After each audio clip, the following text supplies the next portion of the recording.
Kitchen के कुछ ऐसे टिप्स जो रोजाना हमारे काम में आते हैं और हमारे काम को भी आधा कर देते हैं और साथ में टाइम का भी बचत करते हैं। तो कुछ ऐसा टिप्स मैं आप सबके साथ शेयर करूंगी। होप कि आप सबको बहुत ही अच्छे लगेंगे। Hello everyone and welcome back to my channel. कैसे हो आप सब लोग? आई होप कि आप सब बहुत अच्छे होंगे। तो चलिए ज़्यादा बातें ना करते हुए आज का वीडियो शुरू करते हैं। तो मेरा आज का जो पहला टिप है वो है गैस सिलेंडर को लेके। जब गैस सिलेंडर ख़त्म हो जाता है तो जो न्यू वाला गैस सिलेंडर हमें लगाना होता है तो क्या ना, ये बहुत ही भारी होता है, इसको हम उठा नहीं पाते हैं, बहुत ही दिक्कत होता है। लेकिन अगर आपके पास सिलेंडर रखने का इस तरह का ट्रॉली है तो बहुत ही अच्छी बात है, ये ले लीजिएगा। ये बहुत ही यूज़फुल है, इसमें चक्का लगा हुआ है जिस वजह से आराम से इसको आप मूव कर पाएंगे। आपको मतलब एफर्ट नहीं लगाना पड़ेगा।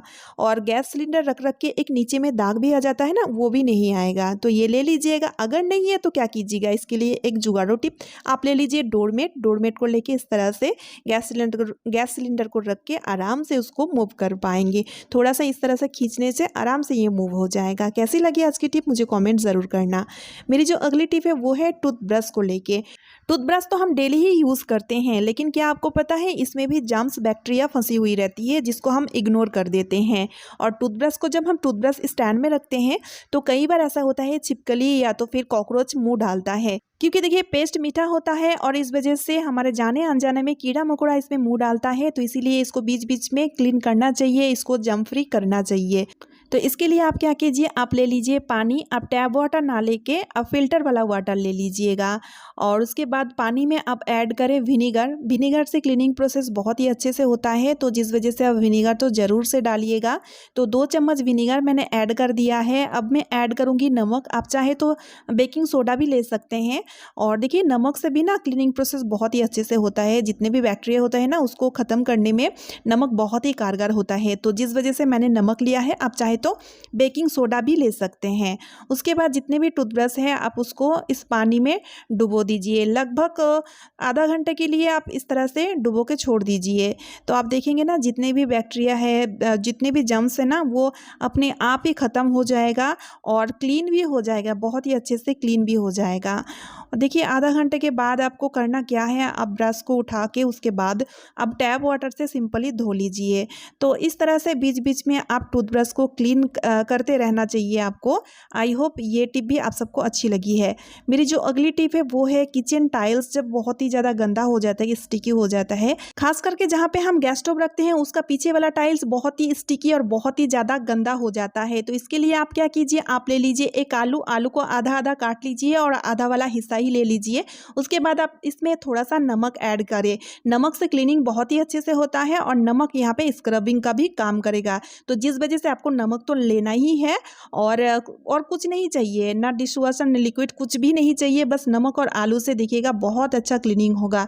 और हल्के हाथों से इस तरीके से आप टाइल्स में रब कीजिए। तो इस तरह से करने से आप देखेंगे बहुत अच्छे से क्लीन हो जाएगा, आपको थोड़ा सा भी पता नहीं चलेगा।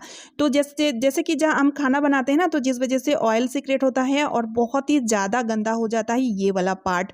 तो बीच बीच में जैसे कि आप हफ्ते में 2 बार क्लीन कर लीजिएगा।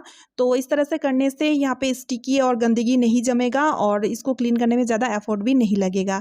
और उसके बाद आप क्या कीजिए, जब मतलब रब करना हो जाएगा तो गीले कपड़े से इसको अच्छे से वाइप कर लीजिएगा। तो देखिएगा किचन टाइल्स बहुत अच्छे से क्लीन हो जाएगा। आई होप टिप अच्छी लगी है। अब बढ़ते हैं अगला टिप की तरफ। तो मेरा जो अगला टिप है वो है खलबट्टा को लेके। खलबट्टा में जब हम कुछ चीज़ कूटते हैं तो ना वो चीज़ इधर उधर छिड़क जाता है, जिस वजह से किचन बहुत ही ज़्यादा मैसी गंदा हो जाता है। तो इसके लिए मैं खलबट्टा का एक लीड बनाऊंगी, जिसके लिए मैंने ले लिया है कंटेनर का ये लीड। और ये प्लास्टिक कंटेनर का जो लीड होता है ना, जो हम खाना वगैरह हम मार्केट से मंगाते हैं तो उसी से मिलता है, जिसको हम फेंक देते हैं। तो उसको ना फेंक के इस तरह से आप यूज़ में ले सकते हैं उसको। आप क्या कीजिए, इसका लीड का मिडिल बराबर इस तरह से होल कर लीजिए। चाकू को मैंने गर्म करके अच्छे से इसको एकदम देखिए राउंड शेप में होल बना लिया है। जहाँ पे मतलब खलबट्टा रहता है ना, उसी जगह को इस तरह से होल कर लेना है। अभी इसको यूज़ अब कैसे कीजिएगा, तो खलबट्टा में जो चीज़ आप कूटना चाहते हैं उसको रखें। उसके बाद इस तरह से आप कूटिए। फिर उसके बाद आप देखेंगे ना एक भी चीज़ इधर उधर नहीं छिड़केगा, आपका किचन भी गंदा नहीं होगा। कैसी लगी टिप मुझे कमेंट ज़रूर करना। और इससे आपको और एक फ़ायदा होगा, जब खलबट्टा का यूज़ हो जाएगा उसको धो के साफ़ करके जब हम किचन में रखते हैं तो खलबट्टा ऐसे ही रखा रहता है, और जिस वजह से इसमें धूल मिट्टी कीड़ा मकोड़ा ना जानिए और क्या क्या मतलब इसमें गिरता है, जिस वजह से ये बहुत ही गंदा हो जाता है। तो आप क्या कीजिए, इसको जब यूज़ करना हो जाएगा तो खलबट्टा को जब आप किचन में रखेंगे तो इस लीड को इस तरह से डाल के रखेंगे, जिस वजह से खलबट्टा गंदा भी नहीं होगा। आई होप कि ये टिप भी आपको अच्छी लगी है।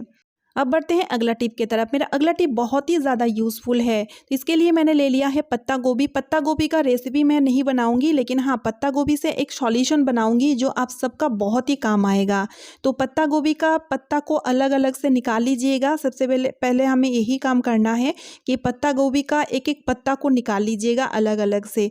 निकालते टाइम थोड़ा सा ध्यान दीजिएगा, क्योंकि निकलते टाइम ना ये थोड़ा सा टूट जाता है, तो आप थोड़ा सा ध्यान रख के इसको निकाल लीजिएगा। तो जितना पत्ता मुझे चाहिए था मैंने निकाल लिया है। अभी इसको किस चीज़ में यूज़ में लेंगे और इसका सॉल्यूशन हम कैसे बनाएंगे। तो देखिए कई बार ऐसा होता है, अक्सर कई बार ऐसा होता रहता है हम सबके साथ कि पैर में स्वेलिंग आ जाता है, और स्वेलिंग का कोई मेडिसिन हम नहीं खाते हैं।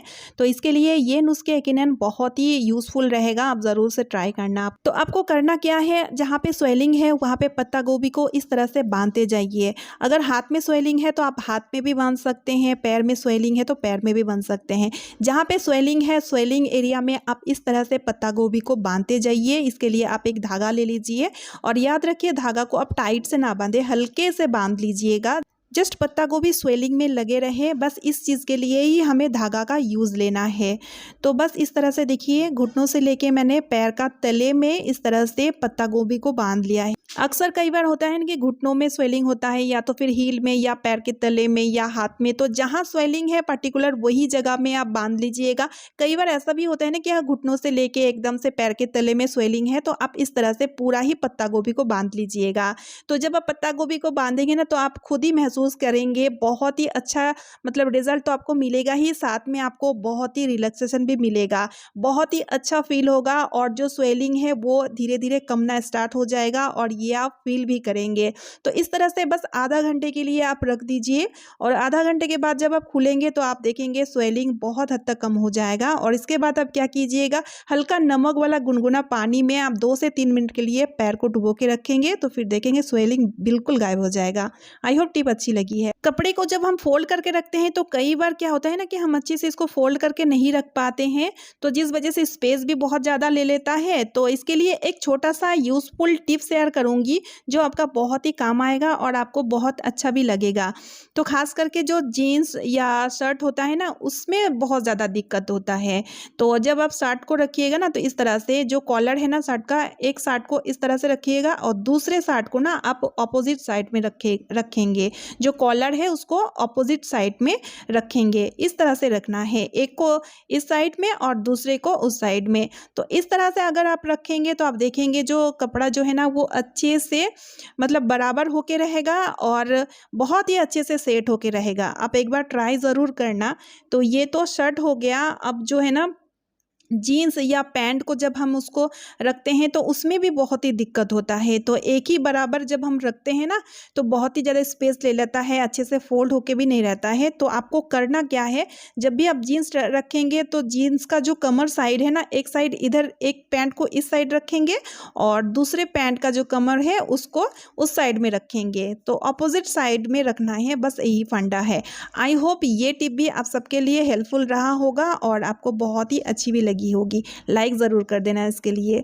सो गाइस आज का वीडियो मैं यहीं पे एंड कर रही हूँ। उम्मीद करती हूँ कि आज का वीडियो आप सबको बहुत ही पसंद आया है। अगर वीडियो थोड़ा सा भी पसंद आई तो लाइक करना बिल्कुल ना भूले और वीडियो को शेयर भी कर दीजिएगा ताकि सबको हेल्प मिल सके। तो चलिए मिलती हूँ नेक्स्ट वीडियो में, और हाँ चैनल को सब्सक्राइब भी कर दीजिएगा। Bye friends and thanks for watching.